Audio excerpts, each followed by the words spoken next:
శ్రీ గురుభ్యో నమ. శ్రీ మహాగణాధిపతి నమ. శ్రీ మహాసరస్వతి నమ. ఓం శ్రీమాత్రి నమ. కామాక్షిదేవి నమ.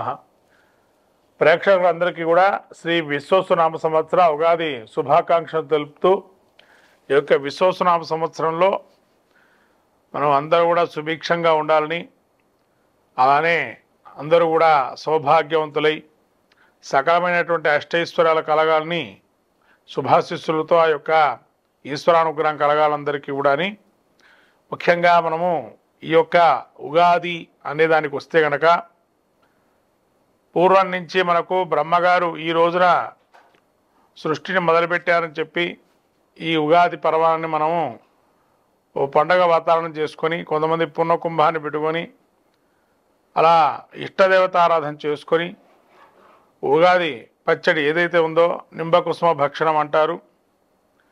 ఆ యొక్క ఉగాది పచ్చడి తిన్నట్లయితే శతాయుర్వర్జదేహంగా అంటే వజ్ర దేహంగా ప్రాప్తిస్తుందని, సకల సంపత్తులు అర్థము అంటే లాభము అనుగుణంగా అన్నీ ఉంటాయని చెప్పి, అందులో రుచిపూర్వకంగా షడ్రుచుల పూర్వకంగా ఉండేటువంటి ఉగాది పచ్చడిని సేవించి ఈ యొక్క పంచాంగ శ్రవణాన్ని కూడా విని దేశకాల మనిపిస్తులు అట్లనే వర్తమానంలో వ్యక్తిగతమైనటువంటి రాశి ఫలితాలు చెప్పుకోవటంతో ఈ యొక్క వినటంతో కూడా సకలమైనటువంటి పాపాలు క్షయిస్తాయని బ్రహ్మదేవుడు ఈ రోజున సృష్టిని మొదలుపెట్టాడు. కాబట్టి రవ్యాది గ్రహాల యొక్క ఎక్కడెక్కడ ఉన్నాయో వాటి యొక్క పరిస్థితిని బట్టి ఏ విధంగా మనం జ్యోతిష్ శాస్త్ర ప్రకారంగా ముందుకెళ్ళి తదనుగుణంగా ఈ యొక్క సంవత్సరం ఏ విధంగా వ్రత నియమాదులు అట్లనే హోమాది క్రియాదులు ఏ విధంగా ఆచరించాలని చెప్పి ఈ ఉగాది నుంచి మనం మొదలుపెట్టుకొని మళ్ళీ వచ్చేటువంటి ఉగాది వరకు కూడా సకలమైన శుభాలు ఏ విధంగా పొందుతామని చెప్పి ఈ నవగ్రహాది రవ్యాది గ్రహాల యొక్క ప్రభావము మానవ జీవితం మీద అలానే లోకం మీద ఏ విధంగా ఉంటుందో చెప్పుకునేటువంటి ఆ యొక్క ఉగాది పురస్కరించి ద్వాదశ రాశులైనటువంటి ముఖ్యంగా మేషరాశి వారి యొక్క ఫలితాలు చెప్పుకుంది ఏ విధంగా ఉన్నాయని చెప్పి. శ్రీ గురుభ్యో నమ. శ్రీ మహాగణాధిపతి నమ. సరస్వతి నమ. ఓం శ్రీమాత్రి నమ. విశ్వసునామ సంవత్సర ఉగాది శుభాకాంక్షలు తెలుపుతూ తులారాశి వారికి గ్రహస్థితి చూసినట్టయితే కామాక్షిదేవి నమ. గ్రహస్థితి చూసినట్టయితే తులారాశి వారికి ఆదాయ వ్యయాలు, ఆదాయం 11, వ్యయం 5, రాజ్యభుజం 2, అవమానం 2. అంటే ఇక్కడ మిమ్మల్ని తిట్టేవారు పొగిడేవాళ్ళు సమానంగా ఉన్నారు కుటుంబంలో కానీ సమాజంలో కానీ నిలబెట్టుకునే అవకాశం ఉంది మీ పేరు ఈ యొక్క ప్రఖ్యాతలని. ఆదాయం 11, వ్యయం 5 అంటే ఆదాయం సంపాదిస్తున్నారు, ఖర్చు మాత్రం 5 ఉంటుంది, ఖర్చు తక్కువగా పెడుతున్నారు. కాబట్టి యోగప్రదంగానే ఉందని చెప్పవచ్చు ఇక్కడ. ఇంకా ఈ తులారాశి వారికి ఈ యొక్క పరిస్థితి చూస్తే గురువు భాగ్యంలో సంచారం చేస్తున్నాడు మే నుంచి.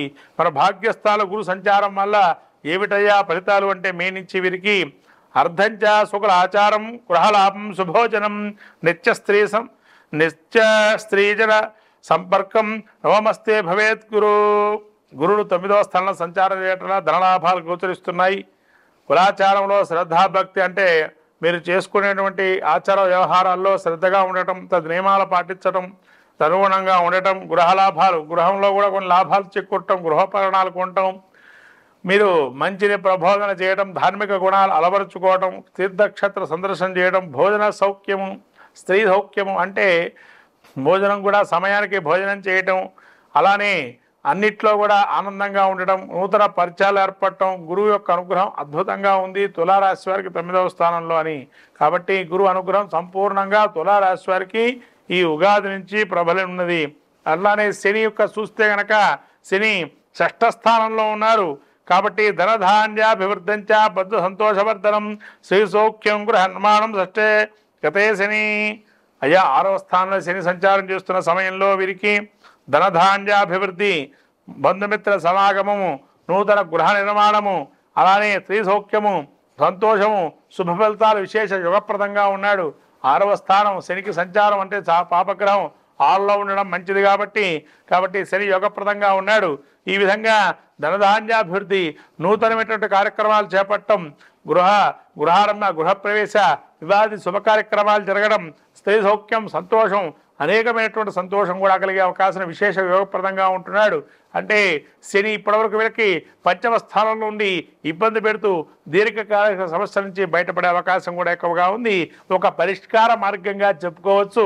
తులారాశి వారికి శని యొక్క గోచార ఫలితం 6లో సంచారం చేయటం అనేది. ఇక్కడ రాహు కేతువులుగా చూసినట్టయితే కేతు వీళ్ళకి ఏకాదశంలోనూ రాహు పంచమ స్థానంలో సంచారం చేస్తున్నారు. మరి పంచమ స్థానం ఈ యొక్క రాహు కుంభంలో సంచారం చేయడం వల్ల ఏమిటయ్యా, పుత్రవైరం నృపాపూజ్యం కాలాతిక్రమణ భోజనం సుసంవేక్షం రుణం పుణ్యం పంచమస్థో యథా రాహే. అంటే పంచమ స్థానంలో సంతానము విరోధము, సంతానం వల్ల కొన్ని విరోధాలు ఏర్పడే అవకాశం ఉన్నాయి. ప్రభు సన్మానము, రాజ సమానంగా సన్మానించే అవకాశం ఉంటుంది. అంటే మీ యొక్క లక్షణాలు కావచ్చు, కొన్ని గుర్తింపు పొంది మిమ్మల్ని పిలిచి మరీ గౌరవ మర్యాదలు ఇచ్చే అవకాశం ఉంటుంది.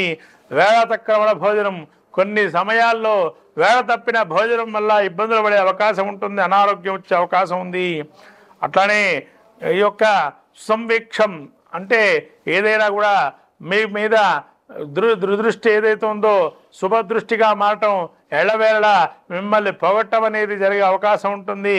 ఇలా రాహు 6లో ఈ యొక్క 5లో ఉన్నా కూడా కొంతవరకు శుభయోగాన్ని ఇస్తూ ఉన్నాడు మధ్యమస్థంగా. మళ్ళీ కేతువు మీకు యొక్క ఫలితాలు చూసినట్టయితే ఏకాదశంలో కేతువు గోవాజీగ సంఘార క్షీరాణ సుభోజనం వస్త్రమాల్యాది లాభంచ ఏకాశంగతో ఫణి. అదే ఏకాదశంలో కేతు కూడా మంచి ఫలితాలు ఇస్తున్నాడు. అనేక లాభాలు, భోజన సౌఖ్యము, నూతన వస్త్ర ప్రాప్తి, వస్తు ప్రాప్తి, నూతన గృహోపకరణాలు, సంఘంలో గౌరవం, అనేకమైన సుగంధ లాభాలు, సుభోజనం, వస్త్రమాల్యాది భూషణం, ఇలా అనేక రకాలుగా రాహు కేతు యోగప్రదంగా ఉన్నాడు తులాకి. కాబట్టి మొత్తం మీద సంవత్సర ఉగాదికి 4 కీలక గ్రహాలైనటువంటి శని, గురు, రాహు, కేతువులు యోగప్రదంగా ఉన్నారు. వీళ్ళు మొత్తం మీద అనుకూలమైనటువంటి కాలంగా గోచరిస్తుంది. మళ్ళీ గురువు అతిచారం వల్ల మీకు గురువు కూడా యోగప్రదంగా ఉంటున్నాడు. దశమంలో కూడా రాజ్యాన్ని, అట్లానే ప్రభు సమ్మానాన్ని కావచ్చు, తగిన శక్తికి గుర్తింపు రావచ్చు, ఇవన్నీ కూడా వచ్చే అవకాశం ఉంది. కాబట్టి మొత్తం మీద ఈ యొక్క తులారాశి వారికి యోగదాయకమైనటువంటి కాలం, అద్భుతమైన కాలంగా గోచరిస్తుంది ఈ యొక్క విశ్వసునామ సంవత్సరం. శుభం భూయాత్.